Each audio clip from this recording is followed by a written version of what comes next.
di mana kegiatan hari ini merupakan workshop online yang sesi keempat yang akan dipandu oleh Pak Dewo Madeyuda Andika selaku moderator dan saya sendiri Nyoman Ariantara selaku OS. Sepenuhnya nanti akan diperkenalkan profil narasumber kita yang sangat luar biasa. Untuk mengefektifkan waktu, saya akan serahkan kepada Pak Dewo Madeyuda Andika untuk memoderatori sesi kali ini. Untuk waktu, saya serahkan ke Pak Yuda. Saya persilakan Pak Yuda. Oke, baik. Terima kasih Pak Nyoman Hariyantara atas kesempatan yang diberikan. Baiklah, Bapak Ibu peserta yang hebat kali ini. Jadi kita bertemu di sesi keempat hari pertama dengan judul Cara Efektif Pembelajaran Online. Nah, di mana kali ini kita kedatangan narasumber yang sangat hebat sekali. Jadi ini adalah kesempatan yang sangat langka bagi kita. Jadi mohon dimanfaatkan dengan sebaik-baiknya. Jadi sebelum kita mulai, Om Swastiastu, Assalamualaikum warahmatullahi wabarakatuh, salam sejahtera untuk kita semua dan salam. Jadi narasumber kali ini yaitu Profesor Dr. Insinyur Richardus Eko Indrajit, MSc, MBA, MPhil, MA. Nah, beliau ini merupakan pakar teknologi yang sangat berbakat. Tak hanya sebagai pakar, narasumber berbagai seminar, beliau juga seorang akademisi sekaligus penulis puluhan judul buku dan ratusan jurnal ilmiah yang telah dipublikasikan tingkat nasional maupun internasional. Beliau lahir di Jakarta pada tanggal 24 Januari 1969 dan memulai karir di dunia teknologi sejak duduk di bangku kuliah. Beliau menuntaskan pendidikan di ITS, kemudian melanjutkan pendidikan di berbagai macam universitas seperti Harvard University, University of the City of Manila, Maastricht School of Management, Leicester University, dan London School of Public Relations.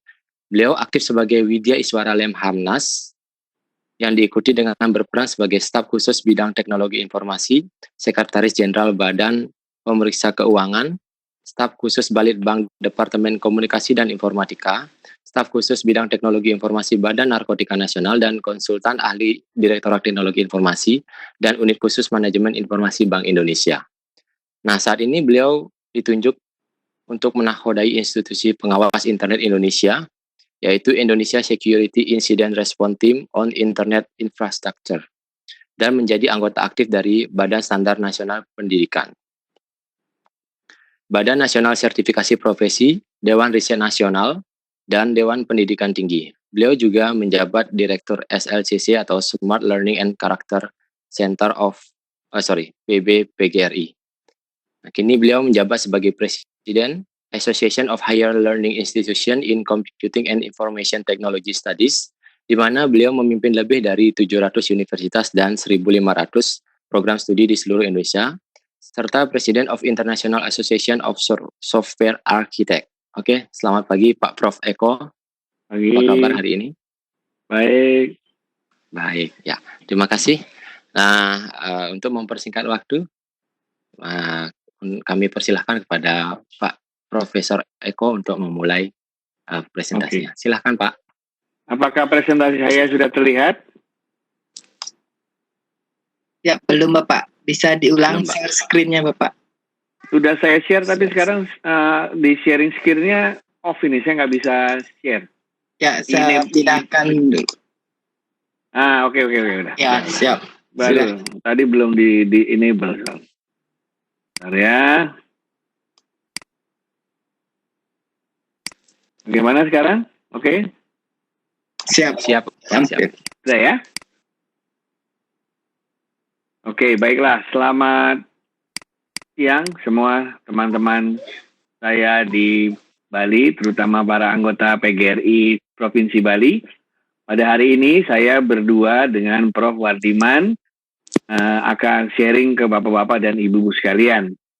Nah, seharusnya Prof. Wardiman berbicara terlebih dahulu, mengawali dengan memberikan kata sambutan atas nama penasihat PBPGRI.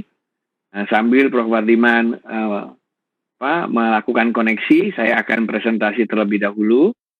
Nanti kiranya ketika Prof. Wardiman sudah bergabung, saya akan berhenti sebentar memberikan kesempatan kepada Prof. Wardiman untuk bisa menyapa Anda dan memberikan berbagai hal terkait dengan seminar pada hari ini.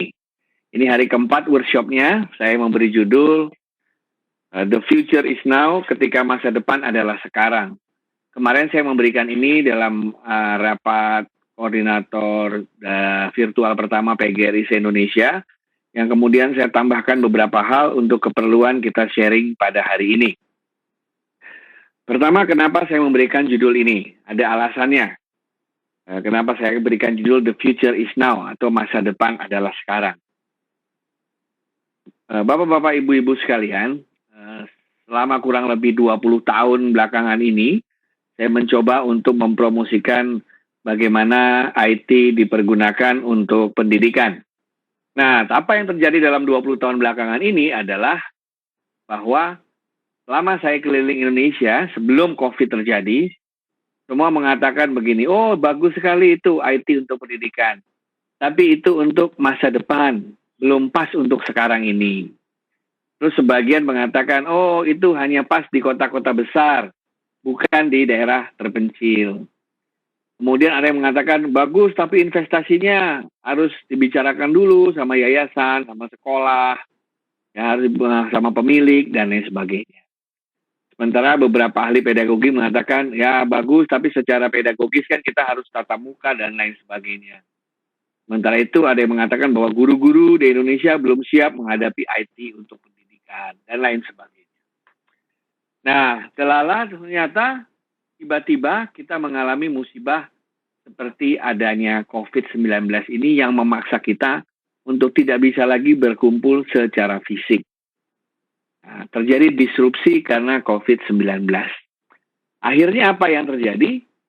Bahwa yang tadinya kita berpikir itu bagus di masa depan, tiba-tiba sekarang harus kita jalankan hari ini. Makanya saya katakan, the future is now. Alias, the future adalah hari ini.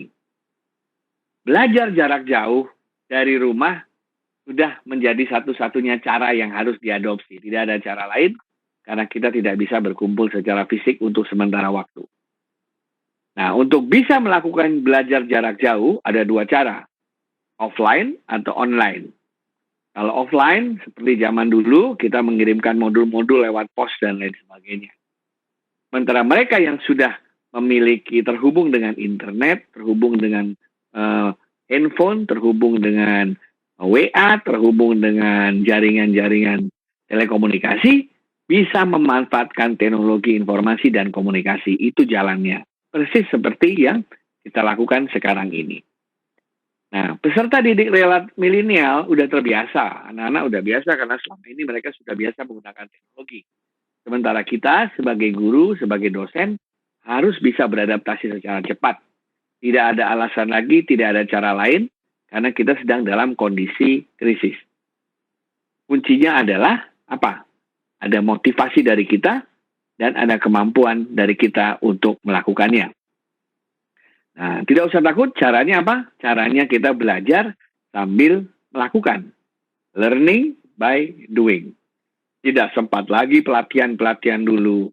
Tidak sempat lagi workshop-workshop dulu. Kenapa? Karena anak-anak kita harus tetap belajar. Mereka menunggu gurunya sebagai arsitek, gurunya sebagai fasilitator, untuk tetap membuat mereka belajar dari hari ke hari. Nah, belajarnya dari mana? Kita menggunakan berbagai cara yang bisa dipergunakan untuk menemani anak-anak kita untuk belajar. Dalam konteks ini, guru menjadi arsitek proses pembelajaran. Karena pembelajaran jarak jauh sekarang menggunakan teknologi, maka guru harus tahu cara memanfaatkan teknologi untuk belajar mengajar secara jarak jauh, atau yang dikatakan sebagai daring dalam jaringan atau online system, ya. Nah, sekarang kita lihat, ya. Mari kita melihat dari sisi positifnya, bahwa hal ini terjadi di seluruh dunia, tidak aja di Indonesia. Artinya apa? Artinya sekarang kita memiliki kesempatan untuk mengejar ketinggalan kita dalam pemanfaatan IT. Dulu kita berharap baru bisa mengejar nanti kalau semuanya sudah serba IT. Tapi sekarang karena ada disrupsi pandemi, kita harus melakukannya sekarang. Ambil sisi positifnya, artinya kita dipercepat untuk mengadopsi IT bagi pendidikan. Apa yang harus kita lakukan sebagai seorang guru? Persis sama seperti biasa, cuman konteksnya adalah di mana IT bisa dipergunakan. Pertama, kita harus pandai merancang proses pembelajaran jarak jauh berbasis IT. Kedua, kita harus memilih metode pembelajaran berbasis IT yang paling sesuai dengan kondisi. Ingat bahwa di Indonesia tidak semua kondisinya sama. Peserta didik juga walaupun berada di satu daerah, sama-sama di Pulau Bali, tapi belum tentu kondisi infrastrukturnya sama di rumah mereka masing-masing. Ketiga, kita harus mampu menyusun strategi pembelajaran yang akan diselenggarakan. Sesi-sesinya seperti apa? Ya, kemudian kita harus mampu mengembangkan bahan ajar secara cepat namun tepat. Ya, bahan ajar itu bisa dua, pakai yang sudah ada atau membuat baru. Kalau sudah ada, mengapa kita harus membuat baru? Kita pergunakan saja. Itu namanya by utility. Tapi kalau tidak ada, baru kita membuat, merancang, mengembangkannya. By development. Ya. Habis itu kita menyelenggarakan proses belajarnya tanpa bertatap muka, tapi kita bisa membuat proses belajar mengajar menjadi menarik. Setelah itu, baru kita harus melakukan proses evaluasinya. Baik secara formatif maupun secara sumatif. Dan yang terakhir, berdasarkan umpan balik, berdasarkan masukan dari peserta didik, kita menyempurnakan strategi dan proses pembelajaran secara bertahap.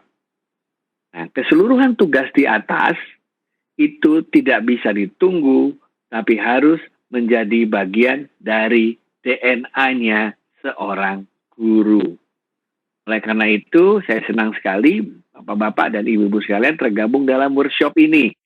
Karena kita tidak bisa lagi menunggu, tapi kita menjemput bola untuk mempersiapkan diri demi anak-anak didik kita, demi bangsa dan negara kita. Nah, dari sini saya akan masuk ke tahap berikutnya. Nah, terlepas dari sekarang kita menggunakan IT atau bukan, tujuan pembelajaran tidak boleh diubah. Tujuan pembelajarannya sama. Capaian pembelajarannya sama untuk masing-masing mata ajar. Cuman yang berbeda adalah delivery-nya. Cara penyampaiannya yang berbeda. Nah, ada 4 hal yang harus selalu ada kita pikirkan dalam hal kita menyampaikan sesuatu dengan menggunakan teknik online. Prinsipnya sama dengan prinsip pembelajaran biasa. Yang pertama, fokus pembelajaran adalah di peserta didik, bukan di guru. Kita belajar dalam ilmu teknologi pendidikan, fokus adalah di students, di learners. Ya, sehingga kita harus paham karakteristik dari learners.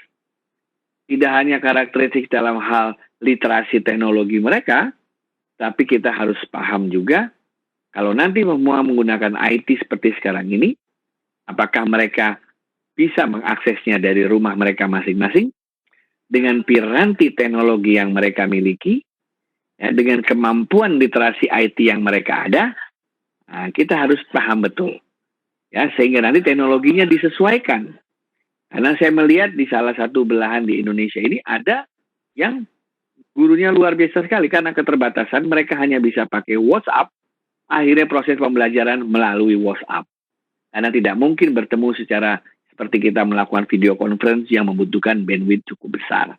Tapi intinya adalah fokus pada peserta didik. Ya, sehingga buatlah mereka lebih aktif, buatlah mereka lebih tertarik, lebih senang dalam mengikuti pembelajaran. Guru adalah sebagai arsitek, sebagai fasilitator, sebagai coach atau pelatih mereka. Itu prinsip pertama. Prinsip kedua, teknologi apapun yang Anda pilih, ya, teknologi apapun yang ingin dipilih, pastikan terjadi interaksi. Interaksi antara siapa? Antara peserta didik dengan sumber belajar. Sumber belajar bisa dari peserta didik yang lain, sumber belajar bisa dari guru, sumber belajar bisa dari internet, sumber belajar bisa dari lingkungan sekitar. Tapi harus ada interaksi tersebut.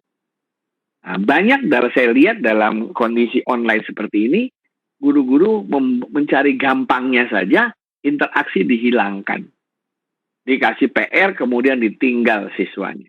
Tidak terjadi interaksi yang signifikan antara mereka dengan pembelajar yang lain, antara mereka dengan gurunya, antara mereka dengan sumber belajar. Mereka sibuk dengan dirinya sendiri. Ingat, interaksi sangat dibutuhkan ya antara. Jadi kita harus pikirkan seperti apa interaksi yang bisa kita lakukan dalam lingkungan online. Itu prinsip yang kedua. Prinsip yang ketiga adalah feedback. Proses belajar membutuhkan umpan balik. Karena tanpa umpan balik, peserta didik yang menjadi fokus tadi tidak tahu apakah yang dia lakukan itu benar atau tidak. Ingat, belajar adalah proses yang berulang-ulang. Dia melatih dirinya sampai dia bisa memahami sesuatu. Oleh karena itu, umpan balik sangatlah penting. Ya, umpan balik dari mana saja? Umpan balik dari gurunya terutama. Ya, oleh karena itu perlu sekali umpan balik itu disampaikan, atau umpan balik itu perlu sekali diperoleh oleh peserta didik. Dan yang keempat adalah belajar bersifat bebas. Pembelajaran harus dirancang. Banyak yang belum bisa membedakan antara belajar dengan pembelajaran. Dalam konteks pendidikan formal yang kita lakukan sekarang, yang harus dirancang adalah pembelajaran. Hasil dari pembelajaran adalah mereka belajar. Atau tanpa pembelajaran pun sebagai manusia mereka merdeka belajar sejak bayi.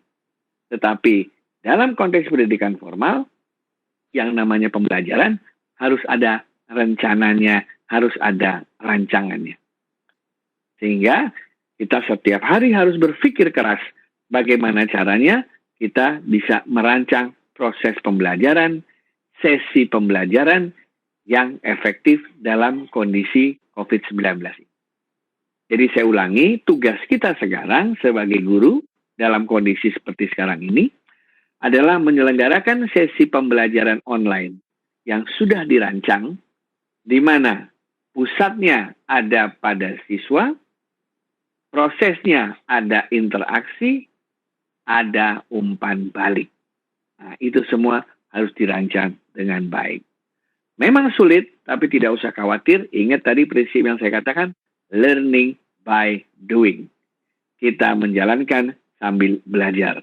Karena itu yang dilakukan oleh seluruh dunia dalam kondisi krisis seperti sekarang ini. Jadi tidak usah kita takut untuk berbuat salah, karena berbuat salah adalah bagian dari proses belajar itu sendiri.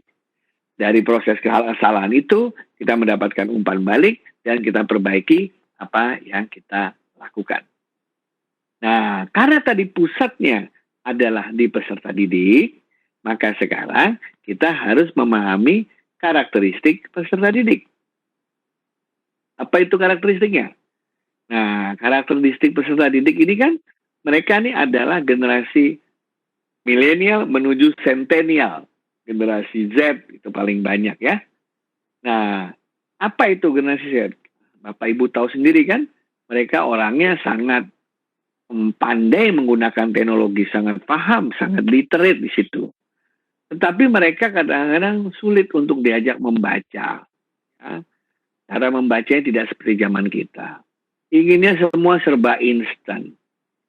Kalau sesuatu yang membosankan, mereka cenderung tidak menyukainya. Ya.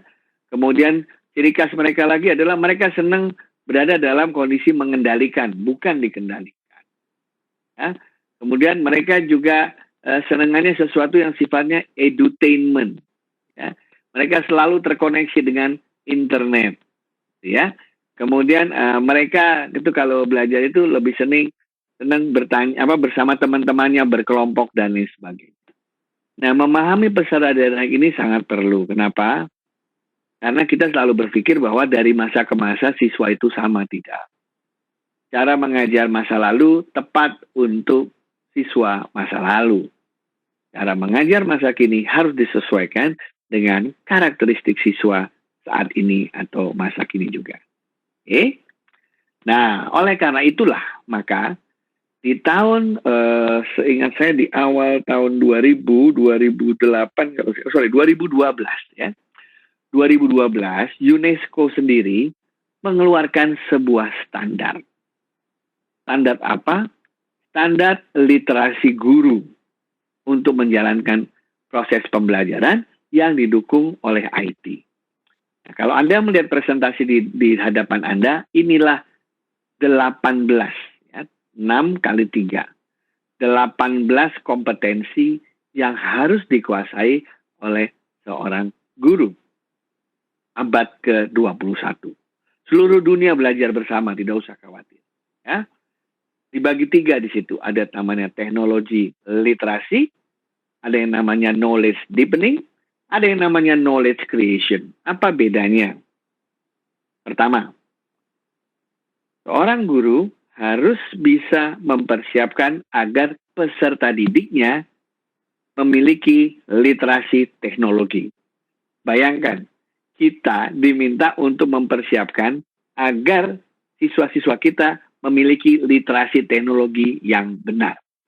Literasi teknologi tidak selalu melulu berarti cara memakai komputer, cara memakai handphone, cara memakai aplikasi. Tidak sekedar itu. Tapi bagaimana memanfaatkan informasi yang dia peroleh. Bagaimana memilah dan memilihnya. Bagaimana mensintesanya. Bagaimana mendistribusikannya. Sehingga berguna untuk kehidupan dia. Itu tugas pertama guru dalam konteks online. Ya. Mempersiapkan siswanya supaya literasi teknologinya mencukupi.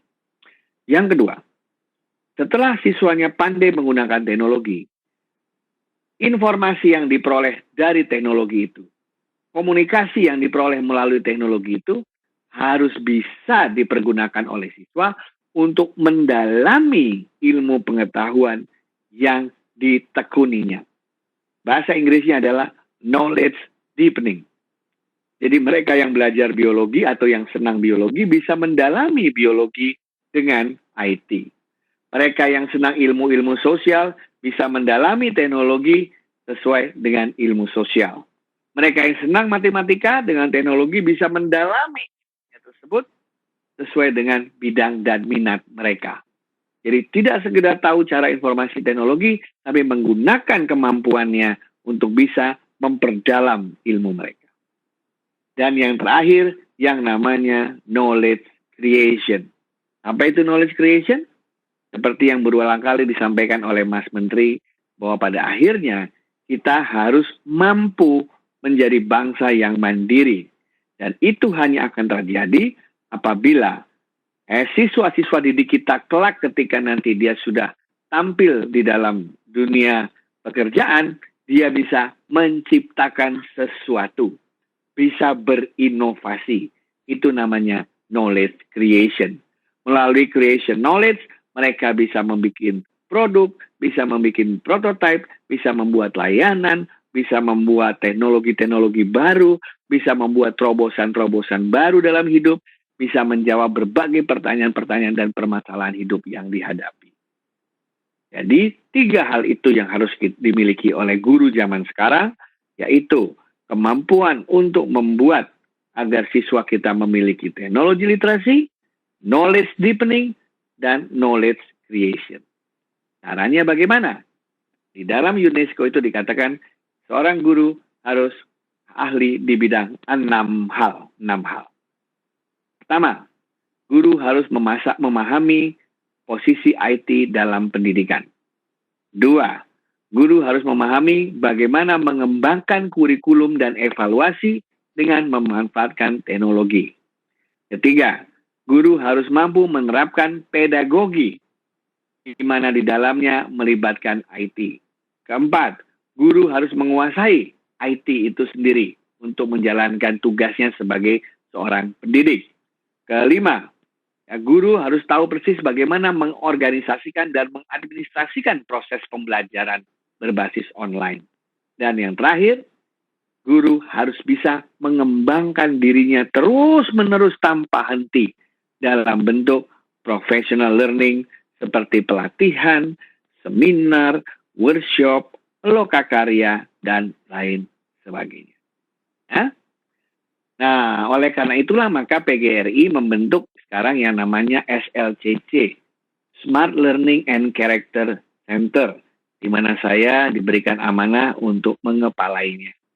Nah, semua yang disampaikan tadi dalam kondisi COVID seperti sekarang ini pun selalu kita sharingkan kepada Anda semua. Terima kasih kepada guru-guru. Tadi saya lihat ada beberapa guru-guru seperti Bu Bude dan lain sebagainya, yang setiap hari jam 8 pagi setia menemani saya untuk sharing masalah teknologi di Ekoji Channel. Ya, tadi pagi saya bicara mengenai gamification. Tiap jam 8 pagi kami memberikan siaran untuk bisa guru-guru mengikutinya. Ya, alamatnya Anda bisa lihat, buka saja YouTube, tulis Ekoji Channel, EKOJI Channel. Di situ ada setiap hari selalu ada pengetahuan terkait dengan pendidikan dan IT yang bisa dipakai untuk para guru-guru seluruh Indonesia untuk bisa terus belajar. Ada sertifikatnya juga jika dibutuhkan. Ya. Nah, dari sini sekarang kita lihat, kalau gitu tools apa saja yang bisa dipakai.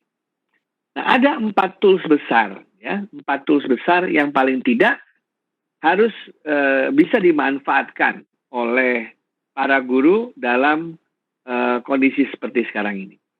Pertama adalah karena kita tidak bisa bertemu secara fisik, tidak bisa sebelahan begitu karena ada physical and social distancing, maka kita harus bisa memahami bagaimana cara menggunakan aplikasi seperti yang kita gunakan sekarang.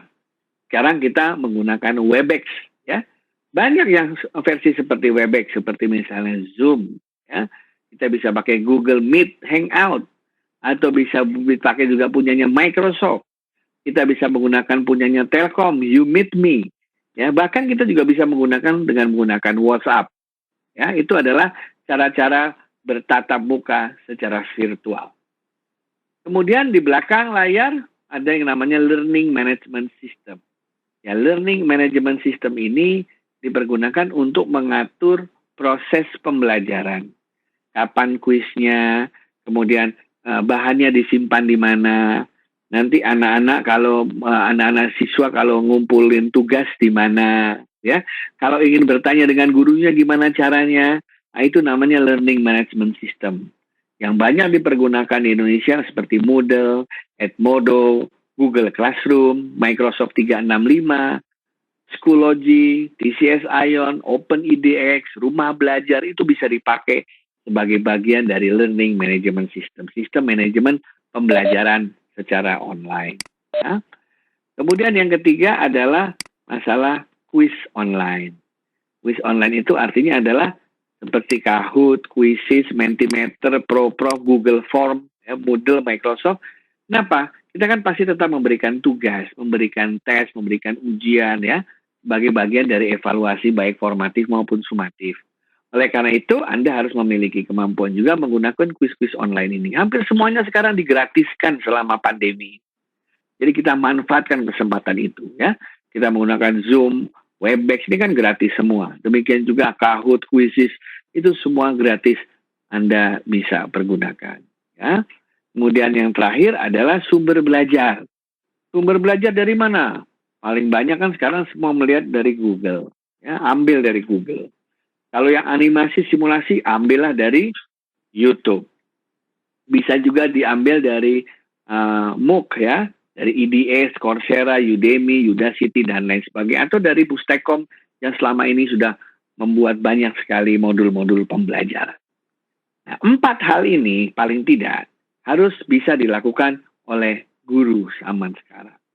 Jadi saya harap dengan mengikuti seri of workshop ini, Anda bisa menggunakan berbagai aplikasi untuk teleconference, untuk learning management system, untuk quiz online, dan untuk mencari sumber belajar. Oke? Nah, oke. Itulah yang ingin saya sharing dengan Anda semua. Jadi kalau sekarang ditanya, kalau gitu saya sekarang harus ngapain sebagai seorang guru? Nomor 1, sudah saya katakan tadi, proses belajar mengajar tidak boleh berhenti. Guru menjadi arsitek pembelajaran jarak jauh berbasis TIK. Tidak tahu caranya, belajar. Tanya sana sini, WA sana sini, email sana sini, pelajari dari YouTube, pelajari dari teman-teman yang lain yang sudah melakukannya terlebih dahulu. Tidak ada yang perlu ditunggu, tidak usah perlu menunggu pemerintah, tidak usah perlu menunggu ada undangan pelatihan dan sebagainya. Karena siswa kita tidak bisa menunggu, belajar tidak bisa menunggu. Pergunakan apapun yang ada dan dimiliki untuk menjalankan proses pembelajaran. Sesederhana apapun itu, pergunakan. Hanya bisa pakai teks saja, pakai teks, WA-WA-an, SMS. Bisa pakai audio, pakai audio. Lebih beruntung lagi pakai video, pakai video. Kalau tidak bisa online, direkam, masukin ke flash disknya dikirim. Nah, itu contoh-contoh yang bisa. Jadi istilahnya kita tidak boleh menyerah. Mulailah dari mana? Mulailah dari diri sendiri. Tidak perlu kita memikirkan hal-hal yang di luar kendali kita. Lakukan yang ada dalam kendali kita. Apa yang bisa kita lakukan? Lakukan sekarang. Yang di luar kendali kita itu sudah ada orang lain yang akan memikirkannya. Ya, tidak perlu takut salah atau gagal. Tadi saya sampaikan, kegagalan, kesalahan merupakan bagian dari proses belajar. Itu biasa. Ya, yang penting adalah kita belajar dari kesalahan itu untuk memperbaiki. Nah, yang terakhir, orang bijak mengatakan dalam konteks seperti sekarang ini, lebih baik setengah-setengah benar daripada benar-benar salah. Artinya apa? Kalau sekarang proses belajar berhenti, maka kita berbuat kesalahan. Tapi kalau sekarang proses belajar berjalan, walaupun tersendat-sendat, karena semua baru belajar, itu artinya kita sudah membuat progres yang baik. Teman-teman sekalian, itu sharing saya yang singkat pada hari ini. Karena saya mengharapkan ada banyak pertanyaan dari Anda semua, sehingga kita bisa berdiskusi lebih lanjut. Terima kasih, saya kembalikan ke moderator.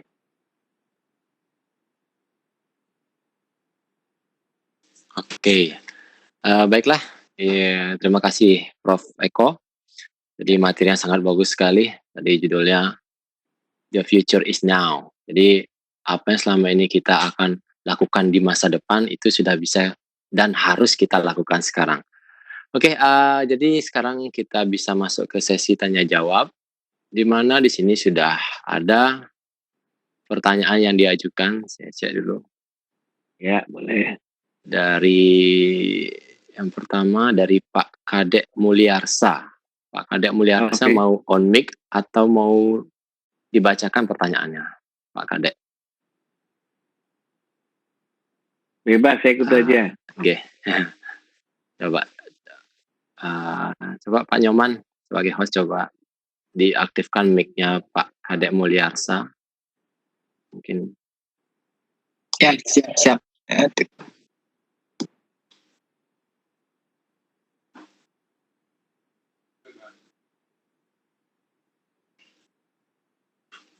Halo, Pak Kadek. Suara belum terdengar. Pak Kadek Mulyarsa. Atau dibacakan saja mungkin. Oh, oke. Okay. Kalau gitu saya bacakan saja. Jadi untuk Bapak Ibu partisipan yang lainnya juga, jadi kalau ingin bertanya secara langsung nanti disampaikan secara dengan mengetik, saya ingin bertanya langsung. Jadi kalau yang sudah diketikkan di sini saya bacakan saja. Ya Pak Prof ya. Oke.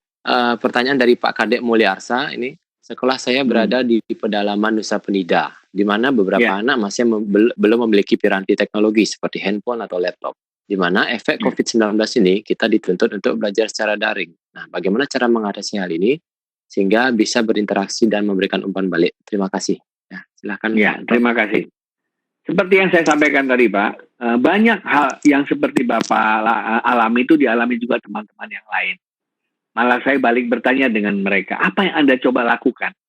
Nah, mereka tuh semangatnya luar biasa, saya sampai kagum. Jadi ada guru misalnya, yang dia selama 3 hari berturut-turut, itu dia rekaman. Jadi dia ngomong, dia rekam semuanya, terus hasil rekamannya, dia simpan di flash disk. Flash disknya itu yang dikirim ke tempat sana untuk di-copy. Akhirnya offline, tidak online, offline. Oke. Tapi ada juga guru yang luar biasa. Apa yang dia lakukan? Yang dia lakukan adalah Dia tanya, di sebelah sana internet nggak masuk, oke. Tapi ada HP nggak? Ternyata HP ada, oke, HP ada. HP bisa SMS nggak? HP bisa WA nggak? Bisa. Dia mengajar siswanya dengan menggunakan SMS dan WA. Itu saya luar biasa. Saya belajar banyak dengan beliau. Bukan apa-apa, semangatnya. Guru saya mengatakan bahwa teknologi yang paling bagus adalah teknologi yang ada.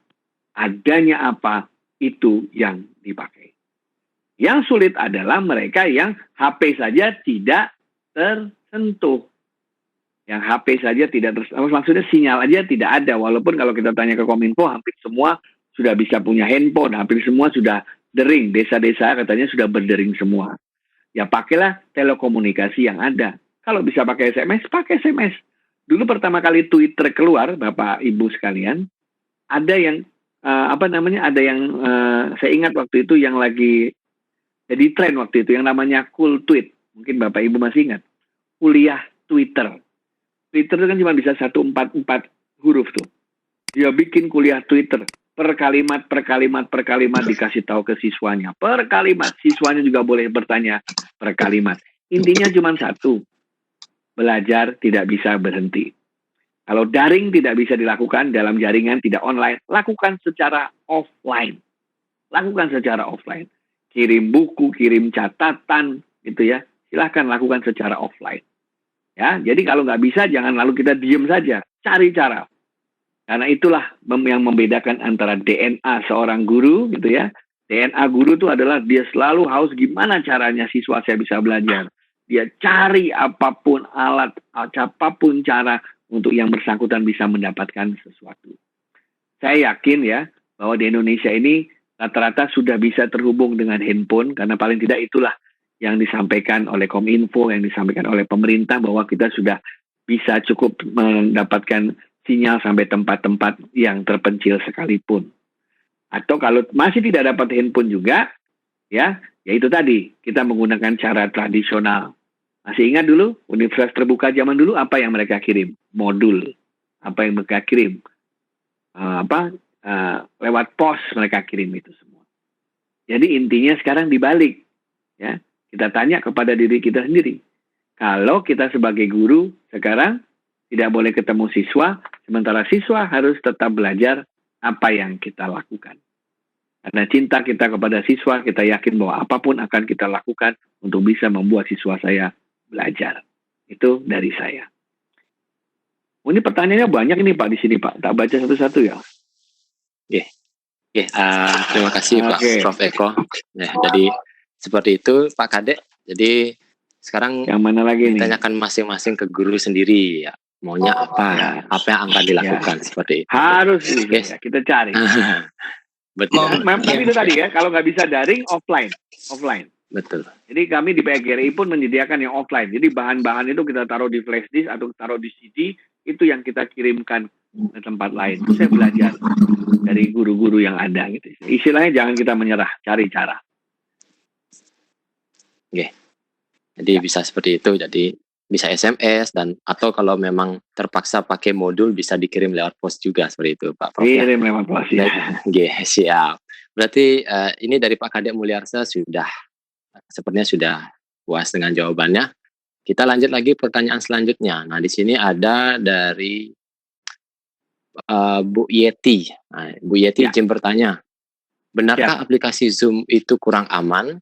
Nah, di sini sepertinya Bu Yeti pernah membaca kalau akunnya dilelang di dark web. Waduh. Oke, seperti itu Pak Prof. Bagaimana kira-kira? Sekarang saya tanya ya, pernahkah Anda pakai Zoom atau tidak? Saya tanya ke Pak Dewa aja ya, Pak Dewa ya tanya ya, biar gampang ya. Pak Dewa pakai Zoom nggak? Pakai, sementara ini saya pakai Zoom. Oke. Ya. Zoom minta apa waktu saya kasih link ke Zoom? Apakah dia minta nama Bapak?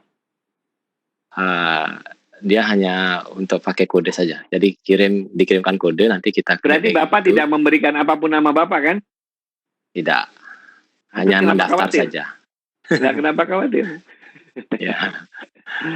Nah, yang banyak khawatir itu adalah satu, mereka yang menggunakan Zoom dengan naruh semua identitas dirinya di dalam Zoom. Kenapa? Karena Zoom kan ada yang berbayar juga tuh. Sehingga untuk mendapatkan yang berbayar kan identifikasinya ditaruh semua di situ. Tidak hanya itu, yang kedua dipakai juga untuk urusan organisasi dan perusahaan yang di dalamnya data-datanya juga rahasia. Jadi orangnya rahasia, datanya rahasia. Nah, tiba-tiba entah tahu karena hacker atau karena bolong-bolong didapatkan itu di darknet. Sekarang saya balik. Emang yang Anda ajarkan ke siswa Anda rahasia? Saya tanya Pak Dewa, rahasia banget gak sih sampai orang ingin tahu Pak Dewa ngomong apa sama anak-anaknya? Kalau saya sih malah saya upload di YouTube juga. Nah, udah saya dibalik aja. Saya sebagai orang IT punya pendapat lain dalam hal media sosial dan lain sebagainya. Saya selalu mengatakan apa? Apapun yang saya pakai, semuanya nggak ada yang aman, saya bilang begitu. Sehingga saya selalu menjaga-jaga setiap kali saya sharing. Anggap aja nggak aman, jadi saya nggak stres. Gitu. Jadi biarkan yang stres itu adalah orang yang apa? Yang memang dia adalah orangnya rahasia, yang mau di-sharing rahasia, dipakai di organisasi yang banyak, semua hal yang rahasia. Sehingga kalau itu bocor, khawatir. Makanya saya tanya Pak Dewa waktu pakai Zoom ditanya nggak nama Pak Dewa? Enggak, berarti Pak Dewa nggak ngasih tahu kan? Apakah ditanya nomor kartu kredit Pak Dewa? Enggak kan? Nah, jadi kalau nggak ada yang rahasia, nggak apa-apa. Gitu. Tetapi kalau ada yang rahasia, misalnya apa? Misalnya Anda memakai kuliah, Anda pakai gini, Zoom dipakai untuk 3 orang yang sedang men-sharing hasil risetnya. Hasil risetnya belum dipatenkan misalnya. Wah, takut dia kan? Ternyata dia lagi sharing, ada yang ngerekam. Tidak hanya oleh Zoom, mungkin siapapun ada yang bisa ngerekam. Yang namanya hacker kan pintar. Ya, Anda mau pakai aplikasi apapun, kalau misalnya komputer Anda diambil alih oleh hacker, dia juga bisa mendengar apa yang Anda sampaikan. Nah, itu lebih baik nggak usah lewat sana. Jadi kalau saya dibalik, apapun yang sifatnya rahasia, hati-hatilah memilih aplikasinya. Tapi kalau itu sifatnya tidak rahasia, silahkan menggunakan aplikasi apapun. Seperti Pak Dewa bilang tadi, materi saya nggak rahasia. Malah kalau makin banyak orang yang tahu, makin bagus, makin banyak yang pinter. Ya sudah, saya upload aja di internet. Nah itu Pak Dewa. Persis seperti saya. Kalau saya sih saya upload aja. Tetapi ada beberapa yang bagi saya rahasia, saya pilih-pilih. Saya tidak akan upload lewat manapun. Lebih baik saya kasih langsung hard copy atau soft copy-nya kalau ingin saya sampaikan ke yang bersangkutan. Kurang lebih seperti itu. Jadi tidak usah takut yang berlebihan gitu ya. Orang kita mau belajar kok. Masa kita ngajarin matematika, ngajarin biologi sedemikian rahasia. Kecuali kalau Zoom-nya Anda yang mendaftar, minta semuanya, minta nama email Anda, minta alamat nama ibu kandung, minta alamat password, alamat kartu kredit karena membeli Zoom yang berbayar sehingga harus pakai kartu kredit. Nah itu hati-hati gitu kan, kalau sampai bocor kita rugi. Gitu. Itu Kak, Mas. Pak Dewa. Ya. Seperti itu dari jawaban dari Prof. Eko, Bu Yeti mungkin. Jadi kalau dapat saya sampaikan kembali, jadi kalau masalah aman nggak aman tergantung kita, apa yang kita sharing di sana. Karena mungkin ini bagi perusahaan yang melakukan rapat untuk rahasia perusahaannya mungkin ini berbahaya. Tapi kalau kita mungkin semakin pendidikan semakin kita share akan semakin berguna tentunya. Oke, terima kasih. Sepertinya Bu Yeti sudah puas dengan Pak Wardiman belum terhubung, Pak Dewa? Belum terhubung, Pak Wardiman. Coba saya cek. Coba siapa tahu udah terhubung. Pak Wardiman. Oh, sudah Pak Wardiman. Sudah. Mungkin beliau ingin menyapa teman-teman yang di Bali. Oke, selamat siang. Selamat siang, Pak Dewa. Prof. Wardiman, nggih. Bisa dengar, saya dengar ya. Saya bisa agak putus-putus sih. Sudah dengar? Belum? Siap. Sudah, Prof. Halo? Siap. Sudah. Sudah dengar ya? Siap, sudah. Udah. Oke, saya dengar terus. Ya, mohon maaf. Ini gagap. Tidak pernah pakai Zoom atau pakai begini sehingga ini tadi itu beberapa kali coba-coba, akhirnya atas usul Pak Pak Prof. Eko, saya aplikasinya yang saya dapat, namanya Webex. Akhirnya setelah Webex bisa kumpul. Sekarang saya bisa bertemu dengan individu lain. Selama lockdown, selama pengkuncian ini, ya kita bisa berdialog dengan ini. Gunanya sangat banyak. Di acaranya kalau waktu saya akan mendengar. Terima kasih Pak Dev. Oke. Dengar Pak? Dengar tadi. Agak putus-putus tapi Dengar. saya bisa menangkap. Ya, Mungkin koneksi. Inilah gagapnya, saya tidak tahu bagaimana memperbaikinya. Jelas Pak Wardiman, di saya jelas. Sudah. Oh jelas ya, oh ya kalau gitu di Jelas, Dewa yeah. ini mungkin wifi ya. Okay. Silakan, Jadi, silakan meneruskan. Saya mendengar Terima tadi mengenai keamanan dari Pak Eko. Silakan. Ya. Okay. Baiklah. Terima kasih, Prof. Terima kasih. Terima kasih, Prof. Terima kasih Pak Prof. Wardiman. Nah, mungkin saya bacakan sedikit tentang Pak Prof. Wardiman ya. Jadi, terima kasih sudah bergabung. Jadi, Pak Prof dengan nama lengkap Profesor Dr. Ing Wardiman Joyonegoro. Jadi, beliau lahir di Pamekasan, Madura, Jawa Timur, 22 Juni 1934. Dan lulus S2 di Universitas Teknik di Aachen, Jerman.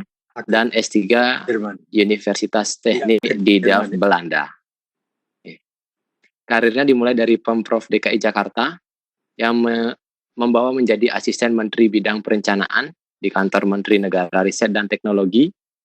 Kemudian sempat di Badan Pengkajian Penerapan Teknologi juga. Gampang. 13 tahun. 13 tahun. Ya, 13 tahun. Okay. Dan puncak karirnya beliau dilantik menjadi Menteri Pendidikan dan Kebudayaan Republik Indonesia di bawah pemerintahan Bapak Presiden Soeharto dalam Kabinet Pembangunan ke-6. Nah, di sini Bapak Menteri Wardiman, Prof. Wardiman pernah menerima medali The Order of the Rising Sun, Gold and Silver Star dari pemerintahan Jepang.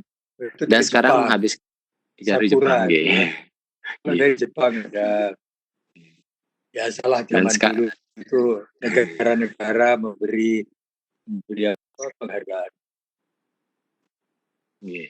Dan kemudian sekarang menghabiskan pengabdiannya di The Habibie Center sebagai Ketua Yayasan Pengembangan SDM Iptek dan jabatan di PB Pegri, Dewan Pakar dan Staf Ahli. Jadi seperti itu, secara singkatnya mungkin. Saya boleh bertanya ke Prof. Wardiman nggak? Ya. Oh boleh, silakan. Prof. Wardiman, ini Eko mau bertanya, Prof.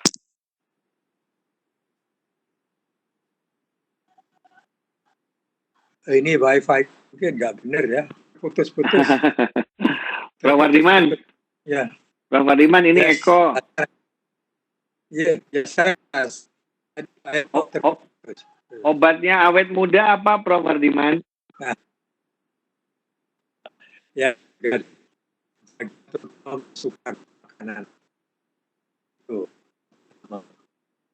Yang kedua, apa namanya, olahraga. Dan yang ketiga, ini yang relatif baru ya. Kalau kita baca buku-buku, itu adalah stress management. Jadi karena menerima stres, maka kita harus manage itu dengan pernapasan, dengan yoga, begitu. Jadi 3 hal itu penting. Terutama suka.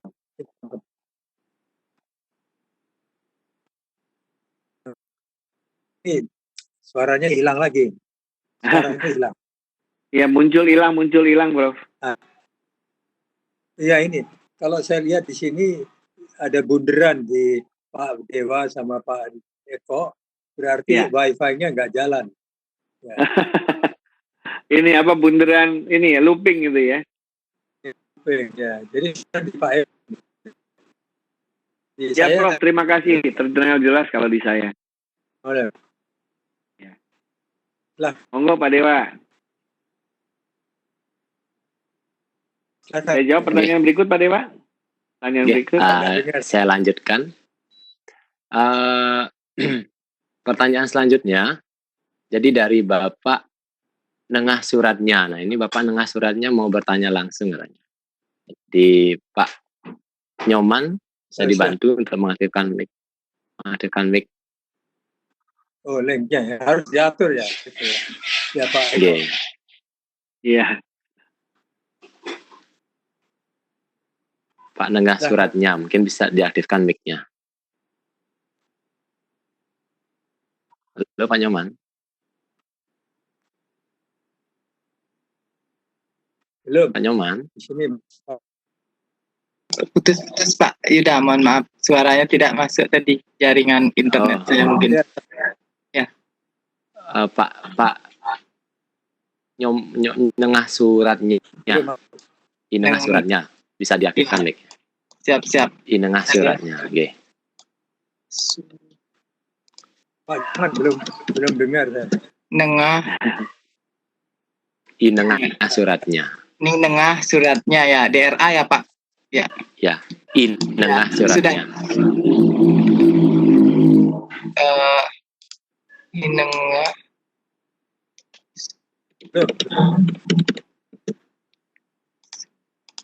Nengah suratnya. Belum. Nengah ya. Suaranya. Udah, coba Pak Nengah sudah di-on-kan mic-nya. Sudah. Halo, Pak Nengah. Siap, Sudah. ya. Silahkan Pak Nengah. Halo, selamat sore Pak Indra. Selamat sore Pak Nengah. Terima kasih banyak. Begitu juga teman-teman para host, moderator. Saya Pak Nengah Suratnya, Kepala Sekolah SMP Negeri 1 Banjarangkan Klungkung, Bali. Oke. Nah, sebulan pelaksanaan PBM daring yang telah dilakukan oleh anak-anak kita dan Bapak Ibu guru, itu kebetulan jumlah siswa kami 839. Setelah kami minta pendapat kepada anak-anak, memang tepat sekali apa yang 6 poin yang Bapak katakan tentang permasalahan anak terhadap PBM daring. Nah, ini hasil pendapat anak-anak, kami coba rekap, Bapak Indra, ya, itu ternyata dominan anak-anak memang kendala. Yang pertama jujur adalah kuota, kemudian kurang bimbingan dari gurunya, jadi kurang komunikasi, kemudian juga anak-anak itu kendala tugas, materinya terlalu banyak, bergubah, dan kadang-kadang Bapak Ibu gurunya pun tabrakan dalam memberikan tugas. Nah ini benar-benar Pak Indra, ya, ini benar-benar ini bermanfaat sekali. Pak Indra memberikan hal ini tepat sekali di timingnya. Nah sekarang dari itu kami mohon masukan, pengalaman, sharing dari Bapak. Bagaimana lagi penanganan kami untuk lebih meningkatkan lagi kontribusi anak di dalam PBM daring, mengingat juga tentang faktor ekonomi yang ada di orang tua akibat dampak daripada virus corona ini. Di satu sisi bahkan kami sudah sampai mengadakan kunjungan lapangan ke anak dengan SOP dan AKD pembatasan jarak. Demikian Pak Indra yang bisa Tiang sampaikan terhadap host dan moderator. Sekali lagi terima kasih dan PGRI kita. Hidup guru, Ya, hidup PGRI dan solidaritas, yes. Terima kasih. Makasih Pak Nengah. Jadi mungkin Pak Nengah sharing tentang keadaan untuk menghadapi masalah pembelajaran daring seperti ini, Prof. Silakan, mungkin ada. Ya, baiklah. Saya dulu ya. Baik. Ya, siap. Pak Nengah, pertama tidak usah kecil hati karena teman-teman seperti Bapak itu semua di Indonesia mengalami hal yang sama. Oke, Karena ini semua tidak expected, Pak. Tidak kita harapkan tiba-tiba terjadi. Ya, tiba-tiba terjadi. Jadi dialami oleh semua orang. Dan mereka dari hari ke hari itu belajar. Setiap seminggu evaluasi, seminggu evaluasi.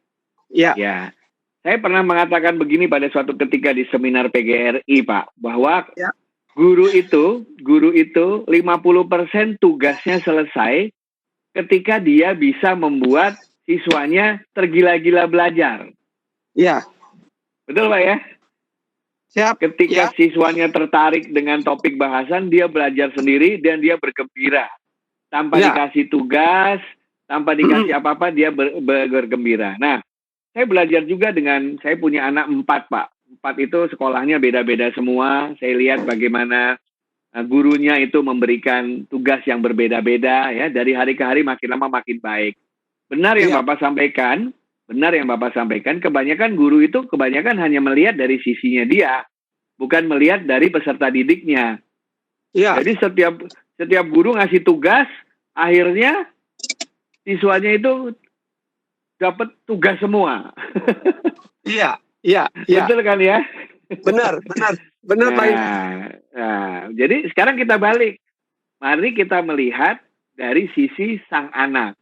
Nah, waktu saya mengajarkan ke guru-guru anak saya bilang begini. Mati-mati ya. Iya. Ya, Pak Indra. Saya bilang ke guru gini. Bayangkan kalau guru kan juga punya anak di rumah, gitu kan? Iya. Benar. Dia bisa melihat bagaimana anaknya itu kalau mendapatkan tugas dari guru-gurunya selagi masa COVID seperti sekarang ini. Nah, dengan empati gitu, mereka menjadi tahu. Contohnya, di sekolah tempat anak saya itu ada yang seminggu pertama itu tugas terus sampai mereka stres. Tapi kita minta masukan, gitu ya. Akhirnya yang kedua, kita ubah. Kita ubah misalnya apa? Ini kan pertama kalinya kami di rumah itu 1 bulan ketemu anak terus tiap hari, Pak. Benar. Ya, betul ya, ketemu anak tiap hari. Nah, benar Pak Indra, benar. Di sekolah tempat anak saya ada yang begini, tidak semua mata ajar yang diajarkan di dalam sekolah selama normal itu diberikan tugas, Pak. Tidak diberikan tugas semuanya. Contohnya misalnya, untuk mata kuliah, mata ajar yang sifatnya seni, ya, yang sifatnya menggambar dan lain sebagainya, mereka diperbolehkan membuat karyanya masing-masing. Benar. Nah, kecuali kalau yang susah itu kan yang bahasanya matematika, yang fisika dan lain sebagainya, begitu kan ya? Ya, benar, Pak. Benar, Pak Indra. Nah, yang matematika dan fisika itu ada guru yang terbalik malah. Apa terbalik itu maksudnya seperti apa? Dia bikin semacam tugas gitu ya, di mana si siswa ini untuk mengerjakannya itu dia berinteraksi sama temennya lewat handphone atau lewat WA, lewat email atau dengan bapak ibunya, Pak. Jadi kita tuh senang di rumah. Contohnya anak saya yang ketiga itu disuruh bikin lagu, Pak. Disuruh bikin lagu terkait dengan COVID-19. Benar. Akhirnya kita sekeluarga sama-sama ngumpul bikin lagu, Pak. Iya, asik jadinya Pak Indra. Iya, semua senang kan, happy gitu kan. Nah, ada lagi yang ngajarin matematika, Pak. Masa suruh dengan matematika itu suruh melakukan perhitungan-perhitungan ya seperti sekarang ini, misalnya apa? Misalnya karena COVID itu kita nggak bisa lagi ke supermarket, kita nggak bisa lagi ke pasar, kita nggak bisa lagi kemana-mana, semua dipesan lewat Gojek misalnya gitu, Pak ya. Iya. Nah, terus diajarin, coba Anda hitung berapa persen sih sebenarnya kerugian masing-masing rumah tangga dengan cara belanja seperti biasa dengan sekarang dengan keadaan COVID itu. Benar. Nah, di situ tiba-tiba belajar statistik, belajar macam-macam itu. Nah, hal-hal semacam itu. Yang bahasa Inggris juga demikian. Nah, artinya apa? Ternyata bukan jumlah tugasnya, Pak. Tetapi jenis tugasnya yang penting. Benar. Ya. Kalau banyak tetapi semuanya menyenangkan, anak-anak happy, Pak. Benar. Dan dia belajar dari Sepakat. situ. Setuju, Ya. Pak Indra. Tapi Ini- kalau sedikit tapi sedikitnya itu membosankan, nggak dikerjain, Pak. Ya. Ya, Nggak ya. Ya, benar. dikerjain. Benar. Nah, Benar, Pak Indra. Benar itu. betul Tepat ya, Pak, ya? sekali.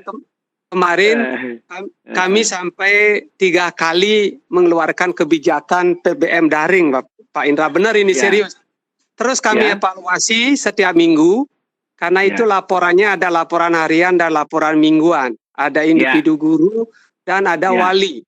Kami evaluasi, kami 3 kali mengeluarkan kebijakan. Yang terakhir ini, yang baru kemarin kami keluarkan baru tadi pagi, bahwa yang paling utama adalah bagaimana bikin anak itu menyenangkan. Ya, betul. Nah, bagaimana anak itu bisa betah di rumah.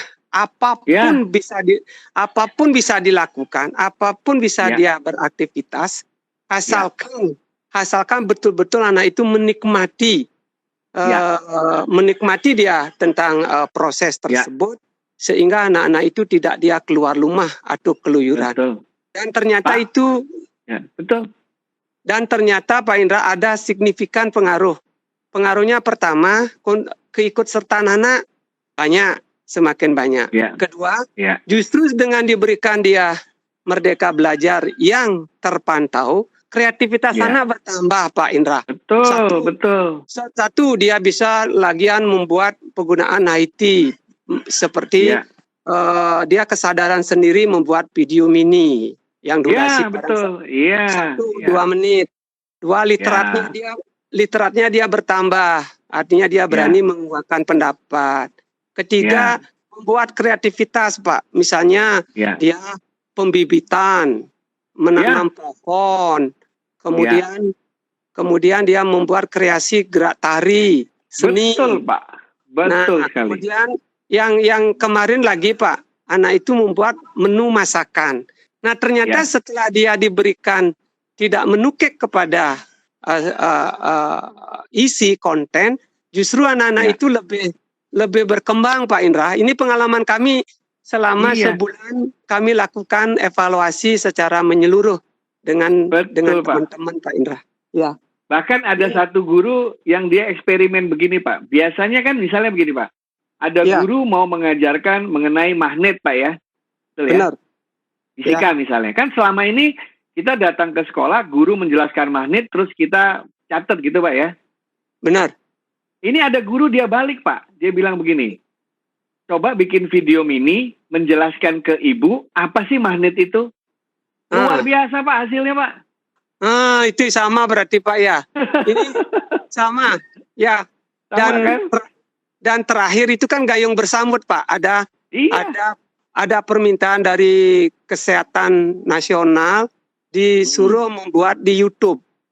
Di YouTube tentang kreativitas anak selama pencegahan daripada COVID-19 ini.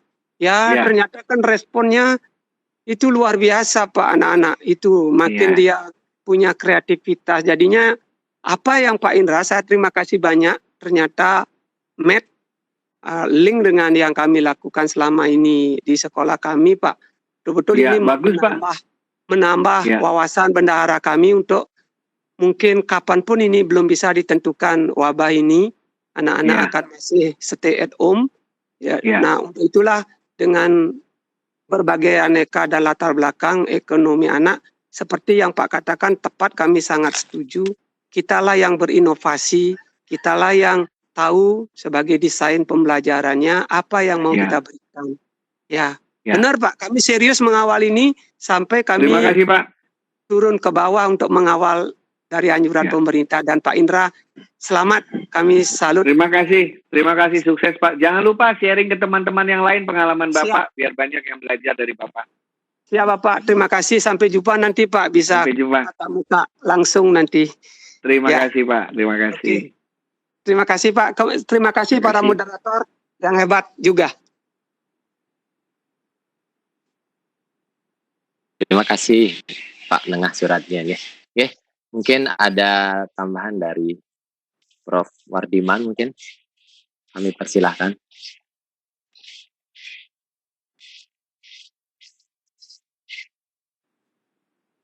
Putus suaranya.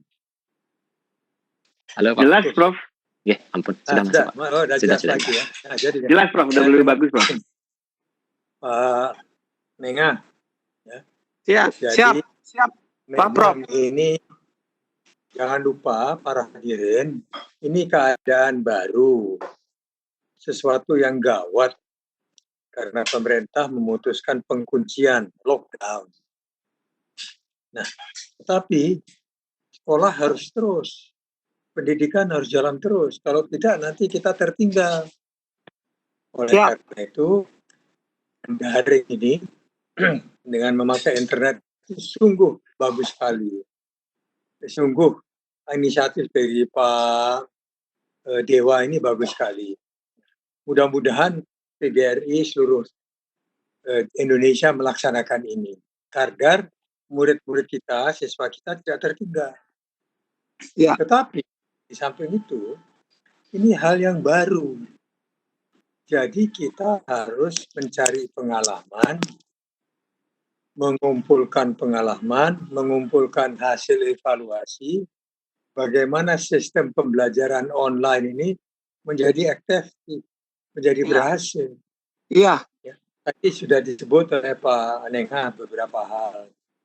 Memang susah untuk jadi ideal. Tapi baiknya Pak Dewa kita kumpulkan semua kekurangan atau kekeluhan, dan kemudian kita mencari jalan keluar. Contoh saja, satu kelas misalnya 35 orang.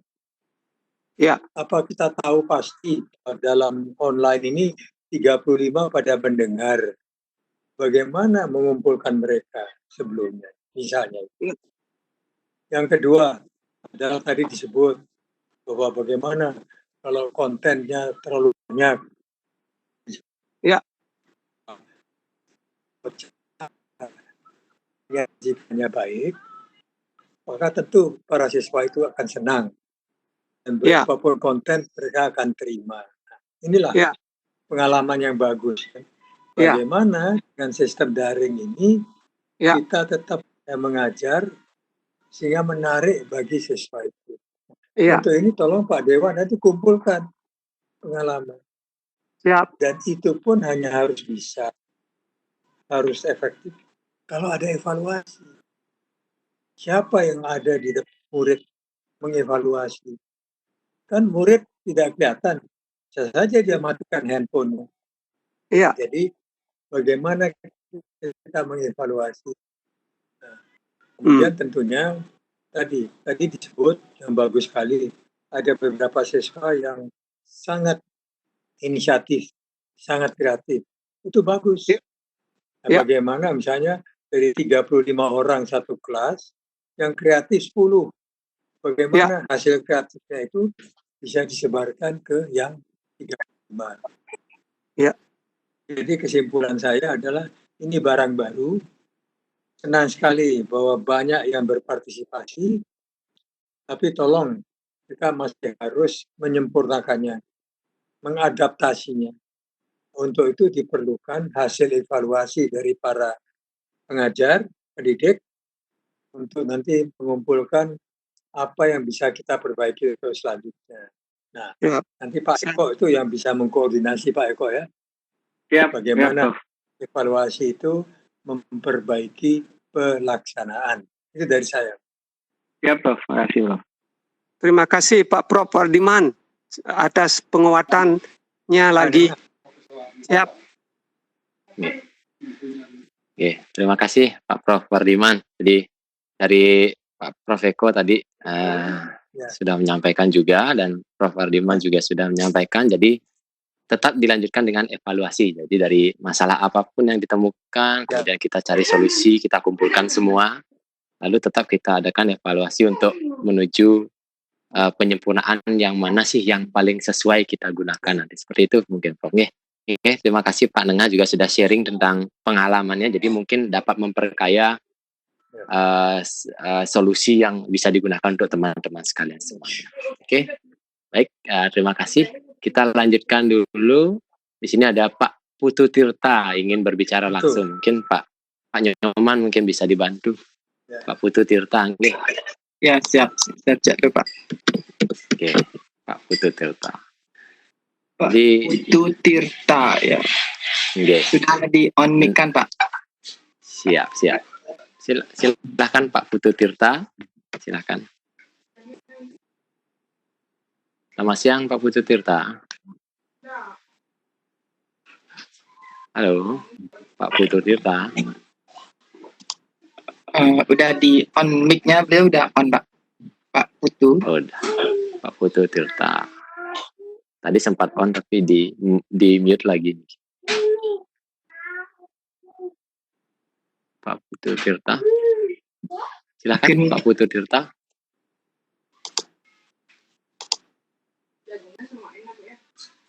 Oke. Halo, Pak Putu Tirta bisa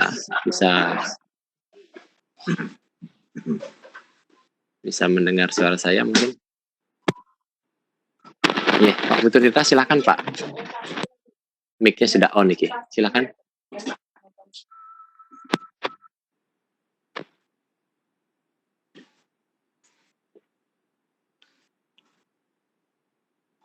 Oke. Atau gangguan mungkin Pak Dewo. Kita lanjutkan ke penanya yang lain. Oke, jadi kita sudah masuk tapi belum ada suaranya. Ya, kita lanjutkan dulu sambil menunggu Pak Tirta. Kita lewatkan dulu. Selanjutnya ada dari tidak keras. Kurang keras. Oke. Nah, ini Bu Wayan Adnyani dari PAUD Wardi Kumara ingin bertanya langsung. Silakan Wayan Adnyani. Wayan Adnyani. Wayan Adnyani. Ya, disambung. Wayan Adnyani disambung. Disambungnya. Sudah Pak Dewa. Ya, silakan Bu Wayan Adnyani. Halo, selamat siang Bu Wayan Adnyani. Itu aja ininya. Tepungnya. Halo, Bu Wayan Adnyani, silakan. Bu Wayan Adnyani. Sudah, belum. Mic-nya. Selamat siang, Bu Wayan Adnyani. Sudah.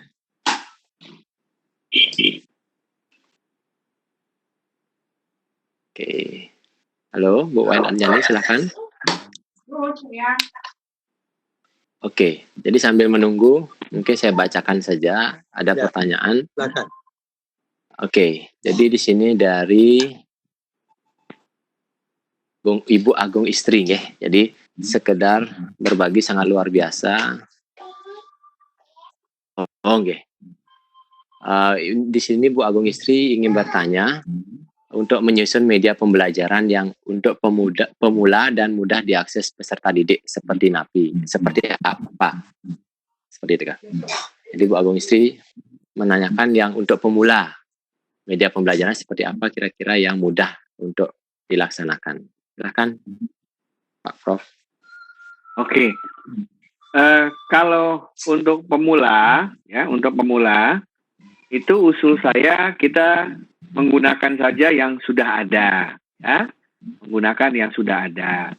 Nah, untuk media pembelajaran yang saya biasa pakai, gitu ya. Yang biasa saya pakai ini saya kasih contoh boleh ya Pak ya? Saya coba share ya. Silakan. Ini teman-teman biar melihat contoh yang biasa saya pakai ini, kalau saya lagi tadi pagi juga saya pakai ini. Saya akan share sebentar. Biar Ibu bisa. Apakah teman-teman di sana pada pakai ada handphone semua kan ya? Ada ya? Oh, Bu Agung ya. Saya biasa menggunakan yang namanya Mentimeter, Pak. Ya, sebentar, saya coba. Mentimeter istilahnya. Mentimeter ya. Ini untuk belajar online tapi mudah dipakainya. menyenangkan, saya sering pakai. Saya akan, kalau ada waktu saya akan simulasikan nih ya. Saya ajak teman-teman sekalian di seluruh Indonesia untuk bisa partisipasi bersama saya. Oke? Ya. Nah, oleh karena itu siapkan handphonenya, siapkan komputernya. Saya sharing sebentar ini. Saya mau sharing apa? Saya punya screen. Bentar, saya sharing. Saya punya screen yang sebentar, Mentimeter yang mana? Yang ini. Oh iya, ini dia. Oke. Saya sharing. Ya. Kelihatan ya? Apakah kelihatan? Kelihatan, Pak? Halo? Sudah Pak, Prof. Sudah kelihatan. Bagaimana? Oke. Kelihatan. Kelihatan? Terlihat nggih. Kelihatan ya? Oke. Coba sekarang Bapak Ibu sekalian bisa lihat ke layarnya. Yang punya handphone, buka tulisan di atas itu www.menti.com. Coba. Pak Dewa bantuin saya. Teman-teman dikasih tahu. Menti.com. Terus nanti kalau ditanya kodenya, ada kodenya tuh. 759110. 7591. Oke. www.menti.com, kodenya 759110. Seperti yang di layar. Oke. Boleh pakai notebook, boleh pakai handphone, boleh. Pakai notebook boleh, pakai handphone boleh. Terus apa yang ada di situ tolong diisi deh, coba. Terus kita lihat apa yang terjadi. Mentimeter. Menti.com Pak, menti.com. Iya. Menti.com. Tuh, udah ada yang ngisi tuh. Udah 7 orang yang mengisi, lihat di layar. Saya juga sudah. Lihat di layar. Nah, udah 13 orang yang mengisi. Sudah 14 orang mengisi. Tuh, 17 orang sudah mengisi. Wah, hebat nih Bali ya. 23 orang, 26 orang. 29. 32. Nah, ini contoh sederhana, Pak. Jadi, waktu saya buka kelas saya dengan siswa saya mulai dengan yang di depan ini. Habis itu saya tanya siswa saya, siapa yang jawab kecoak? Alasannya apa? Yang jawab badak alasannya apa? Yang jawab kudanil alasannya apa? Di sini Bapak Ibu Guru bisa melihat bahwa tiap siswa itu punya pandangan berbeda. Benar nggak, Pak? Betul. Dulu itu waktu saya masih kecil, guru saya bilang binatang paling kuat adalah gajah. Terus semua kita harus sepakat, nggak ada yang berani men-challenge. Tapi sekarang saya mulai dengan saya tanya siswa saya, menurut Anda hewan paling kuat itu yang mana? Ternyata jawabannya beragam. Dan ketika saya tanya mereka, kenapa alasan Anda ini paling kuat? Mereka bercerita macam-macam. Dari situ saya sebagai guru belajar bahwa konsep kuat bagi setiap anak itu berbeda. Dan itu semuanya benar.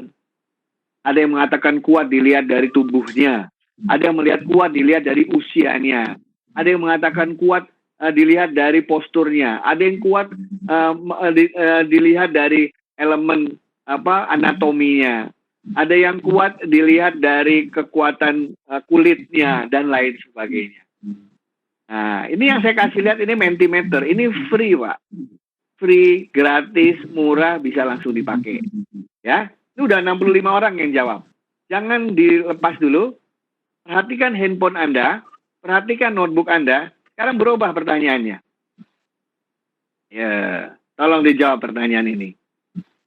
Jika Anda mendapat tiket gratis, ingin ke negara mana Anda berlibur? Maaf, salah tulis berlibur. Berlibur. Wah, udah ada yang jawab tuh. Arab Saudi, Singapura, Jepang, Korea, Swiss, Prancis. Wah, menarik kan Pak ya, kita lihat ya. Nah, ini anak-anak senang kalau belajar begini. Nah, Pak Ibu lihat sekalian di layar, ya, lihat di layar. Itu ada yang hurufnya besar, ada yang hurufnya kecil. Semakin banyak jawaban yang sama, semakin besar hurufnya. Jadi saya bisa simpulkan, kebanyakan guru-guru di Bali ini pengen ke Jepang, Pak Dewa. Tuh, paling banyak pengen ke Jepang tuh.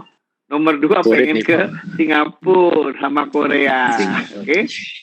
Nah, Cari opa-opa. setelah saya mulai dengan gini, ya, kemudian saya tanya ke siswa saya, ini banyak mau ke Jepang sama ke Korea. Terus saya tanya ke mereka, kasih tahu saya, apa perbedaan kultur orang Jepang dengan kultur orang Korea? Masing-masing 10 perbedaan. Sudah. Habis itu mereka cari sendiri. Mereka jelasin ke saya. Mulai dari kostumnya dikasih lihat, cara bicaranya, raut wajahnya, semua tiba-tiba saya belajar dari mereka. Ingat, kendali ada pada mereka. Bukan saya yang menjelaskan. Karena di tempat lain mungkin bukan Jepang yang di tengah, Pak. Di kelas lain saya masuk, yang di tengah itu Amerika. Ke kelas lain lagi, yang di tengah itu adalah Singapura. Artinya, siswa itu merasa didengarkan. Mereka merasa terlibat dalam proses pembelajaran. Nah, ini media yang paling gampang, gratis nih, Pak. Ya. Masih yang terakhir, coba kalau ini. Nah, ini pertanyaannya tricky nih. Apakah tantangan yang dihadapi guru-guru taman kanak-kanak dalam mengajar anak-anak milenial sekarang? Siapa yang bisa berbagi, coba? Apakah tantangan? Oh, bandel tuh, ada yang udah ngisi tuh. Bandel, cengeng, apalagi tuh, menangis.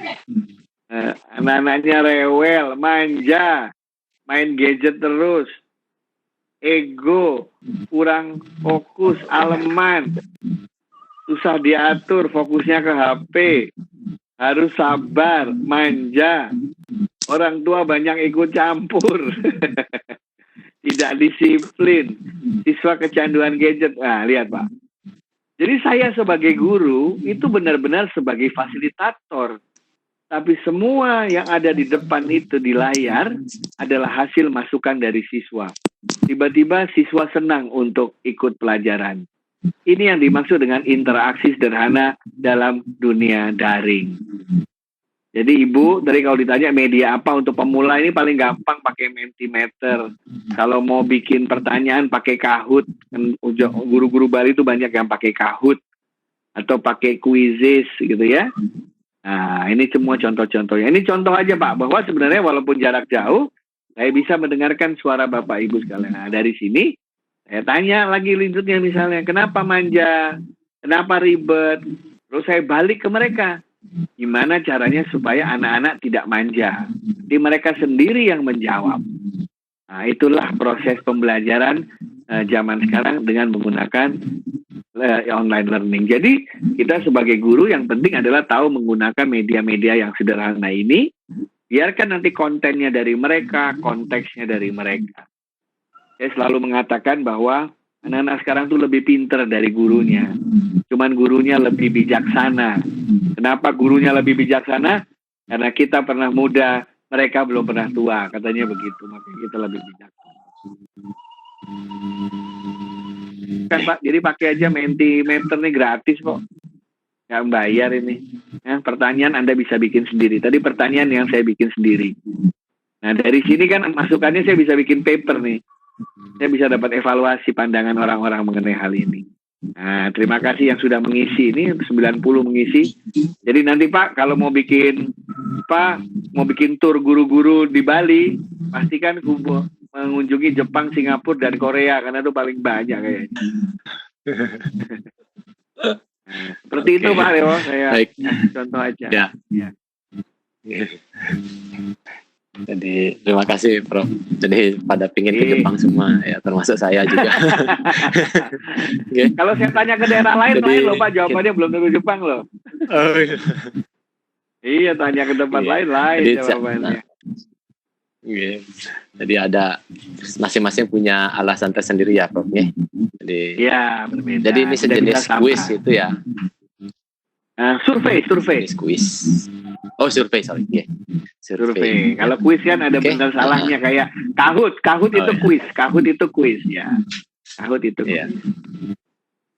Jadi lebih ke pertanyaan terbuka Prof ya. Jadi dari pertanyaan itu akan timbul pertanyaan lagi. Malah lucu Pak, ada guru-guru bilang setelah online ini pertanyaan dari siswa banyak banget.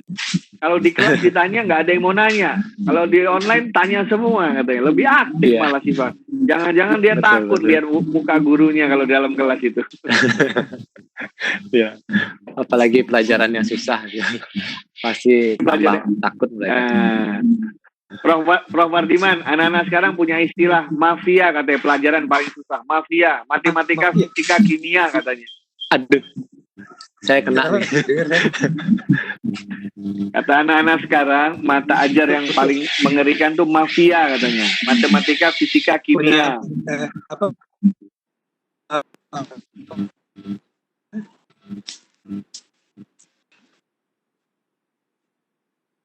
Wah, ya mangga Pak, silakan Pak.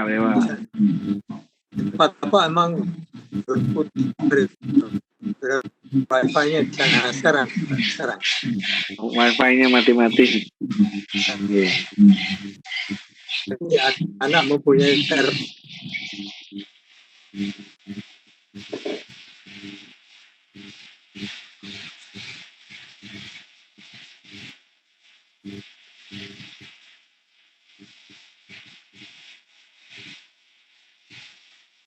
Halo.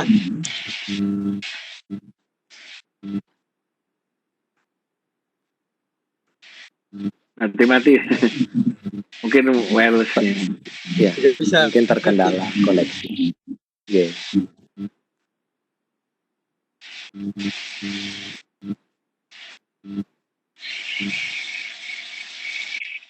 hanya berisik.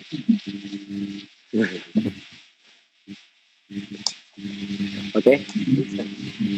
Pak Eko bisa. Halo? Halo. Mati-mati ya Pak Mardiman ya? Ya, mati-mati kan itu. Mungkin itunya ya, apa? Ya, Webex itu konsum bandwidth-nya cukup besar memang. Ya, lumayan besar. Iya, Webex lumayan konsum bandwidth ya. Oh. Oke. Tidak jelas begitu loh. Ada suaranya tapi tidak jelas. Mungkin bisa minta izin Pak Wardiman, videonya mungkin di-off-kan Pak supaya agak lancar. Apanya? Videonya. Jadi suara bandwidth-nya dikit. Yang gambar video di atas kanan gitu. Enggak. Apanya? Gambarnya dihapuskan apa? Enggak. Nah, ini gambar. Ini. Ya, itu kita kamera. Ini kamera saya ada ini. Suara. Ini suaranya mana?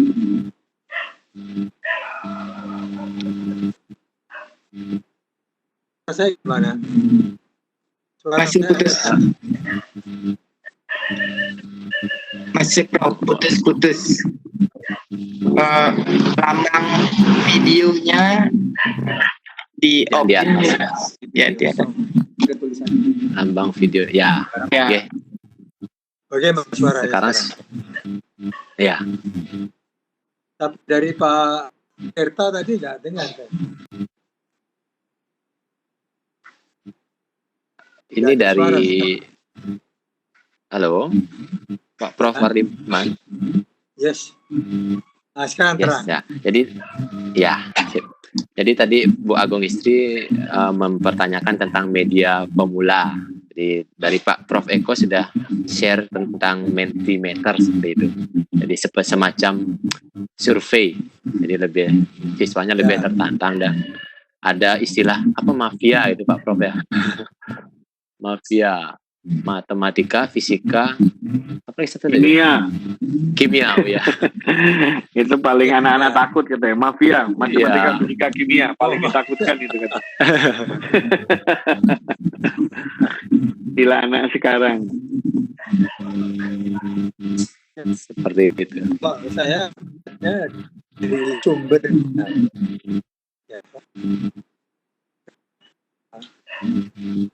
Anak-anak itu tidak senang yang mafia tadi.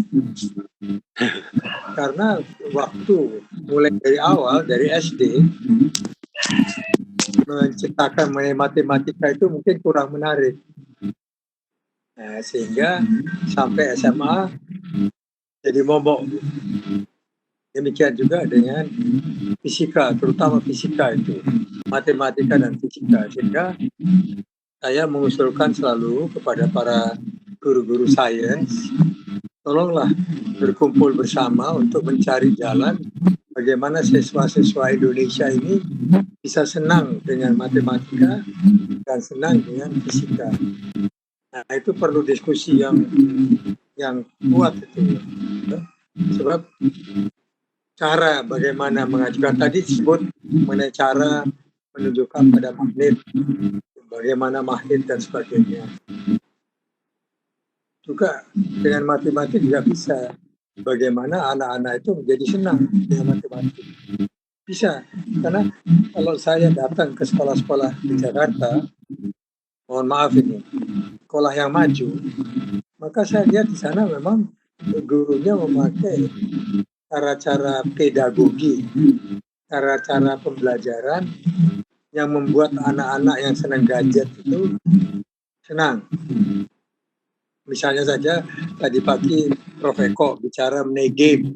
Jadi bagaimana itu kita mengajar orang atau anak-anak memakai sistem game. Nah, untuk matematika itu paling cocok sistem game. Hanya persepsi di anak-anak itu bahwa matematika susah. Dia pergi kemana saja, pergi ke pasar, pergi ke sekolah, ke rumah. Kalau dibilang matematika angel, matematika sukar. Inilah kewajiban kita guru pendidikan, khususnya guru matematika untuk menghilangkan trauma ini. Ya. Mungkin Pak Dewa bisa bikin kumpulan guru matematika untuk membicarakan hal ini, ya, mencari jalan keluar. Ya, begitu. Gimana Pak Eko? Iya Pak, anak-anak kalau ngitung uang jajan cepet, tapi kalau ngitung soal dari guru lama Pak. Ya, itu gaming Pak, pakai gaming tadi yang Bapak tadi Pak. Sebagai gaming bagus, betul, Pak. Yang kontekstual dengan hidupnya. Ya, kontekstual hidupnya ya. Begitu Pak Dewo. Siap. Oke, baik, terima kasih Pak Prof. Ardiman juga. Jadi kita mungkin dari masing-masing MP kita akan kumpulkan, kita cari kira-kira hal seperti apa yang menarik bagi siswa seperti itu. Karena terus terang saja saya juga mengalami itu karena saya mengajar fisika, jadi saya juga mengalami itu. Dan saya tanya, kalian kalau jalan itu juga pakai fisika loh, jadi kalian sebenarnya sudah pintar fisika semua gitu. Jadi mereka akan merasa lebih semangat untuk belajar seperti itu. Good. Jadi dimulai dari hal yang kecil yang sudah mereka lakukan. Seperti itu. Termasuk jatuh cinta tuh reaksi kimia Pak. Betul. Ada pelepasan kalori, energi dan sebagainya. Baik. Oke, kita lanjutkan. Nah, ini tadi Pak Putu Tirta mau bertanya, tapi sudah diketikkan di sini. Jadi saya bacakan saja. Kami memiliki siswa yang belum bisa baca kelas 2 dan 3, kurang lebih 5 orang. Nah, di sekolah kami memberikan pendampingan belajar khusus. Sekarang dengan kondisi seperti ini, adakah solusi yang bisa dilakukan? Jadi untuk yang belum lancar membaca, nih, Pak Prof, silakan. Kalau saya jadi gurunya, saya telepon Pak, kalau cuma 5 orang Pak. Saya bimbing lewat telepon saya Pak. Di situ kan pasti ada juga orang tuanya di rumah toh, ada teman-temannya, ada adik kakaknya di rumah, itu bisa dipakai untuk membantu gitu istilahnya. Karena cuma 5 orang gitu ya. Kalau banyak itu susah. Kalau 5 orang saya cenderung akan saya telepon satu persatu, ajak kerjasama dengan yang ada di rumah, ya, ajak kerjasama yang ada di rumah, apakah saudaranya, orang tuanya, kakak adiknya, ya, untuk bisa mengajarkan yang bersangkutan bersama dengan gurunya. Kalau saya begitu Pak. Oke, jadi sekali Pak Eko. Jadi guru-guru harus, mohon maaf ini, jemput bola, aktif mendekati murid-murid itu, karena sampai tidak bisa baca itu keterlaluan, dia akan ketinggalan terus seluruh. Ya. Betul Pak Eko, saya setuju sekali. Kalau hanya 5 orang memang kita harus proaktif. Ya.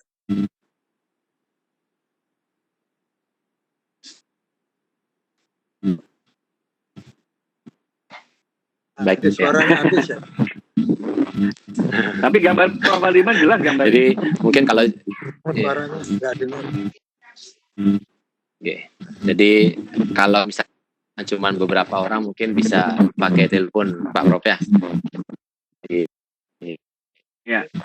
Bersama guru dan juga orang tua di rumah, jadi kita adakan pendampingan mungkin bisa lewat telepon atau media lainnya, mungkin video call dan sebagainya seperti itu. Oke, masih banyak pertanyaan ya. Aja gitu. Ada. Ya. Oke, coba saya cari lagi 2 pertanyaan ya. Jadi mohon maaf kepada Bapak Ibu yang lainnya, mungkin kalau tidak bisa difasilitasi semua, mungkin bisa dikirim pertanyaan ke grup, nanti kita minta solusi ke Pak Prof Eko dan Prof Ardiman. Mohon maaf sebelumnya. Pertanyaan selanjutnya,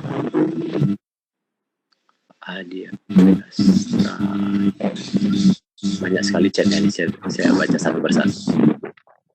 Adiastawa Imade Adiastawa. Nah, ini ditanyakan ketersediaan beberapa sumber belajar seperti Google yang memberikan pengetahuan yang lebih luas kepada peserta didik, namun justru kehadiran sumber belajar Google di beberapa peserta bagi peserta didik dengan mengambil informasi gampang tanpa melihat sumber tersebut. Selain itu, kami seperti akan membuat peserta didik semakin jauh dan susah untuk membaca buku dan jurnal ini. Jadi mungkin Pak Made Astawa ya. Bisa.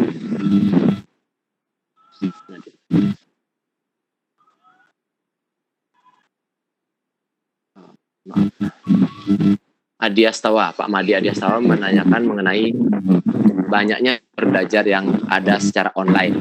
Jadi mungkin dengan adanya materi online itu siswa cenderung untuk manja, jadi mereka mengambil langsung tanpa melihat sumber-sumber ilmiahnya seperti jurnal dan sebagainya. Nah, kira-kira bagaimana cara mengatasi? Silakan Pak Prof. Itulah tadi yang dikatakan oleh UNESCO bahwa salah satu tugas kita sebagai guru adalah mengajarkan siswa kita untuk memilah dan memilih informasi yang sudah sedemikian banyaknya. Itu bagian dari information literasi. Nah, masalahnya sekarang, kenapa anak-anak itu copy paste ya? Karena kebanyakan guru dalam memberikan tugas itu yang jawabannya sudah ada di internet.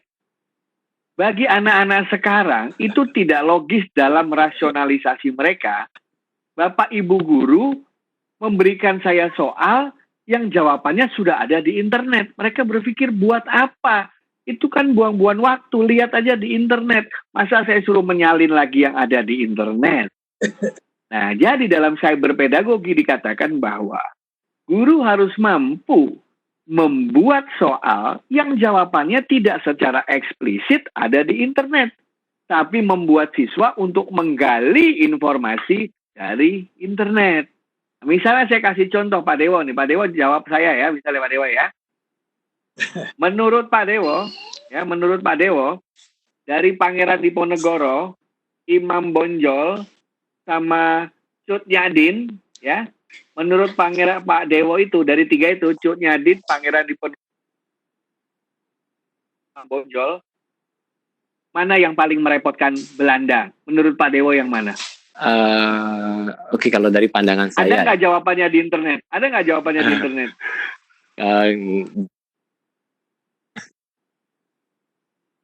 Untuk menjawab pertanyaan ini, siswa harus ngapain? Mencari literasi. Harus baca mengenai perang Diponegoro, perang Imam Bonjol, dan perang Cut Nyadin supaya bisa menjawab pertanyaannya ini. Nah, kesalahan guru-guru memberikan pertanyaannya begini. Buatlah riwayat ringkas Pangeran Diponegoro. Ya, diketawain sama anak-anak. Ya, ambil aja dari internet. Udah ada kok, masa saya suruh nulis lagi. Bukan karena mereka ingin menyontek, Tetapi dalam dunia mereka tidak rasional kalau orang itu memberikan sesuatu yang jawabannya sudah ada. Kalau waktu zaman saya itu masuk akal. Kenapa? Karena waktu itu belum ada referensinya. Sehingga saya harus membaca buku. Itu istilahnya. Tahu maksud saya Pak Dewa ya? Jadi itu tepat pada zamannya. Nah, guru-guru sekarang saya melihat adalah dia sering memberikan soal yang jawabannya sudah ada di internet. Sama kayak begini, ini ada bercandanya begini nih. Bercandanya masuk di kelas setelah liburan panjang. Terus gurunya bilang sama anak-anak, ayo hari ini masing-masing anak-anak 5 menit ceritakan selama liburan kemana saja. Zaman saya dulu kecil, Pak, itu biasa kita ditanyakan begitu. Kemudian kita cerita, saya ke sini, saya bermain ini, anak lain bermain apa, cerita kita tuh. Nah, anak sekarang gurunya ditanya balik. Ibu susah-susah amat sih nanya-nanya kita kemana kemarin. Kenapa nggak jadi follower saya aja di Facebook saya? Kan jadi ibu tahu nanti saya kemana aja. Tahu maksud saya, Pak? Iya. Well, the situation is different gitu. Jadi dulu waktu kita ke sekolah, guru menulis di papan tulis dan kita semua menyalinnya, itu ada reasonnya. Apa reasonnya? Karena sumbernya cuma ada di bukunya guru, nggak ada sumber lain. Sehingga guru menulis di papan, saya salin supaya di rumah saya bisa baca. Tapi sekarang, ya, yang guru mau salin sudah ada di internet. Jadi anak-anak bingung gitu kalau disuruh salin lagi.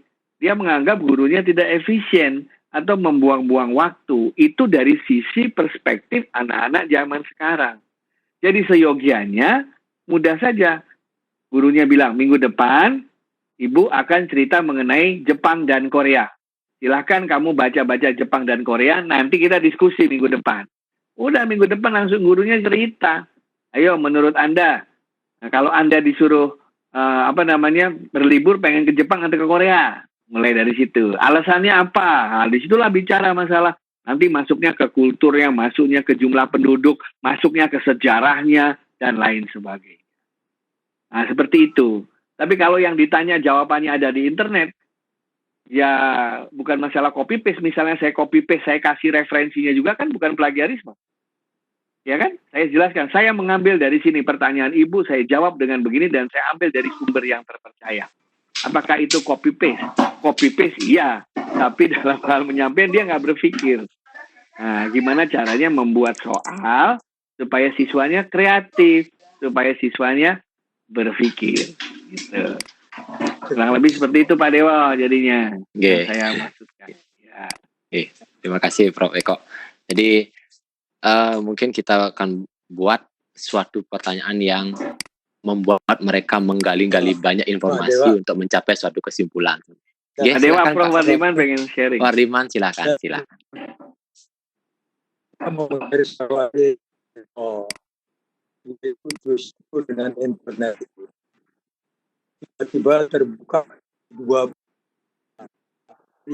Satu itu informasi termasuk ya. Pihak kita yang mendapat informasi yang baru. Nah, kita dipelanduk dua garis. Jadi guru ini bagaimana anak-anak itu memilih yang betul dari internet ini. Nah, tadi Pak Eko mengatakan kita harus proaktif. Gurunya mengatakan kecilkan saja antara Korea sama Jepang, titik. Kalau kita buka semuanya, maka muridnya akan ngambil semuanya, yang hoax pun diambil. Jadi di sini kesimpulan dari Pak Eko itu menurut saya adalah bagaimana kita, para pendidik, ikut bergerak dengan keadaan zaman sekarang. Jadi dari ribuan masukan yang ada di internet, para guru bisa memilah-milah mana yang perlu dibaca, didahulukan oleh para siswa kita. Begitu Pak Eko. Betul, Pak. Makasih, Bro. Ini pada guru terletak inisiatifnya. Ya. Terima kasih. Baik. Oke. Terima kasih Pak Prof. Wardiman. Jadi ya di sini kita sebagai guru harus kreatif karena internet itu tentu saja membuka peluang kita untuk mendapatkan berbagai informasi termasuk ya seperti berita hoax tadi itu. Jadi ya jangan sampai kita malah ikut menyebarkan itu, tapi bagaimana caranya memanfaatkan sumber informasi yang banyak itu agar digunakan untuk hal yang positif, termasuk untuk membuat tugas dari siswa-siswa. Oke, seperti itu, nggih. Oke, mungkin kita lanjutkan ke pertanyaan terakhir ya. Jadi saya cek dulu. Tadi Pak.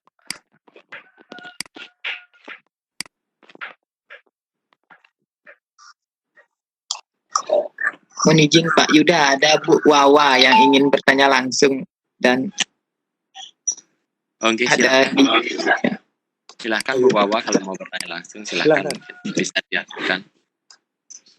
Sudah, untuk Bu Wawa sudah di-unmute Bu.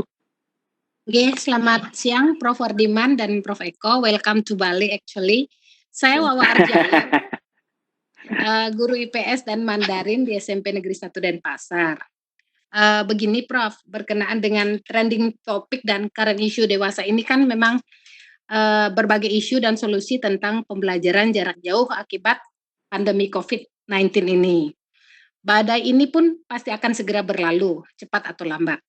Nah, saya lebih tertariknya untuk memohon tanggapan berhubung kita bertemu dengan pakarnya langsung, Prof. Wardiman dan Prof. Eko, berkenaan dengan blueprint Sisdiknas kita ini, Prof. Di Indonesia sebaiknya selaras menurut saya dengan arah pembangunan Indonesia yang bertujuan untuk mencerdaskan kehidupan bangsa yang bermuara pada masyarakat adil, makmur, sejahtera. Semua ini menurut saya mulai dari pendidikan, sesuai dengan 4 pilar pendidikan yang ada di UNESCO mungkin kita selaraskan. Itu saja Prof, mohon tanggapan. Terima kasih. Terima kasih Bu Wawa. Prof. Wardiman, monggo, itu pertanyaannya pertanyaan makro Prof, levelnya Menteri Prof. Coba diulangi lagi, karena terputus. Mohon Pak Eko, mohon diulangi coba. Iya.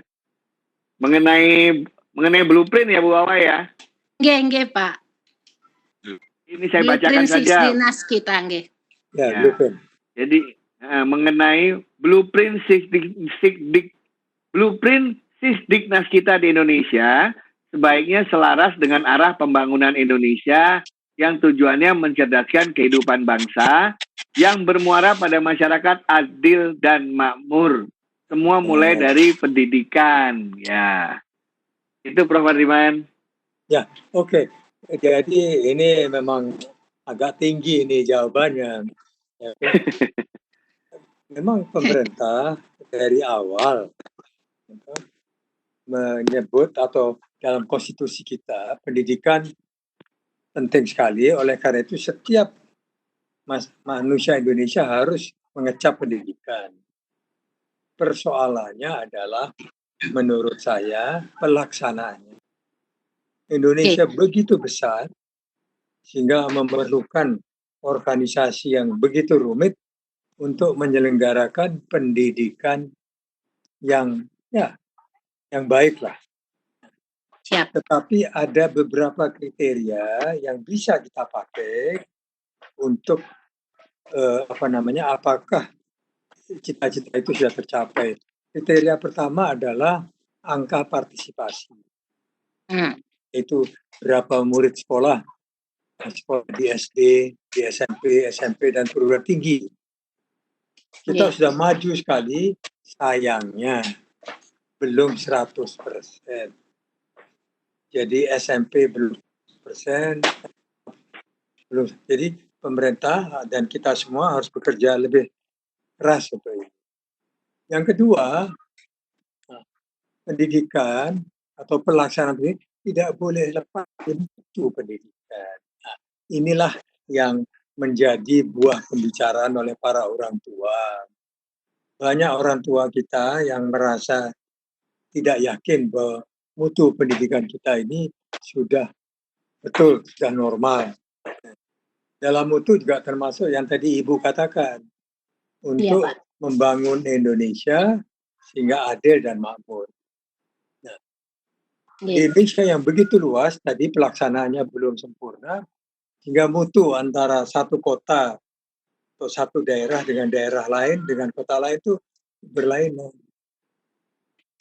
Jadi pemerintah ini sekarang sedang berusaha supaya mutunya sama.